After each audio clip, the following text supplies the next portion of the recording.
You know those simple status meetings you have at work? Yeah, of course you do.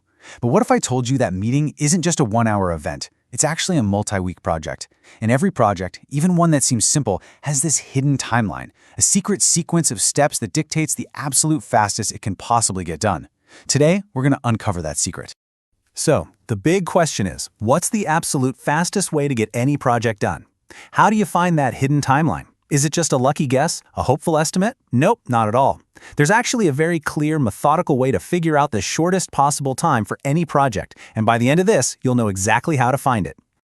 So, here's our game plan. We're going to use our simple status meeting as a real-world example. We'll break it down into 3 phases: the planning, the meeting itself, and all the follow-up work. Then we'll put all the pieces together to reveal the answer. All right, let's dive right in with phase 1, the plan. You know, every successful project, big or small, starts right here. You can't just throw a meeting on the calendar and hope for the best. There's a whole sequence of things that has to happen first to really lay the groundwork. Okay, so take a look at this flow. You can see the individual tasks, right? We have to go out and get status inputs from everyone, and that takes about 3 days. At the same time, we can send out the invite. But here's the key part. Notice the dependencies. You literally can't finalize the reports until you get those inputs first. This chain of connected tasks, that's exactly what we're looking for. So what's the minimum time for just this planning phase? Well, if you follow that longest chain of tasks that depend on each other, getting the inputs for 3 days, then finalizing the reports for another 3, and then doing 1 day of final prep, that all adds up to 7 days. That specific sequence is what sets the pace. Okay, on to phase 2, the meeting. This is the main event, right? It's the part we all think of as the project. But as you're about to see, it's often the shortest part of the entire process. Kind of funny when you think about it.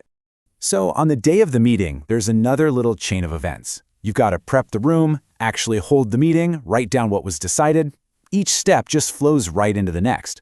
But notice something different here. The times are in minutes, not days. It's a really quick but absolutely crucial sequence of events. If you add up all those minutes, you get about 135 in total. Now, for planning purposes, we're just going to round that up to a single business day. So the whole execution phase, the meeting itself, takes just 1 day out of our entire project. But wait, we're not done yet. A project doesn't just magically end when everyone shakes hands and leaves the room. Now we're entering phase 3, the follow-up. Honestly, this is where the real work often begins, and it's where a lot of projects can get into trouble if you don't plan for it properly. So after the meeting, you send out the minutes. That takes about a day. Then comes the longest task in this phase, tracking all those action items, which we've slated for 4 days. And then, look at that third item, a buffer or wait time. What's that all about? Well, a buffer isn't an actual task that you do. Think of it as planned non-working time. It could represent a weekend, maybe a holiday, or you could even use it as a deliberate safety cushion for any unexpected delays. It's a really smart, essential tool for realistic project planning.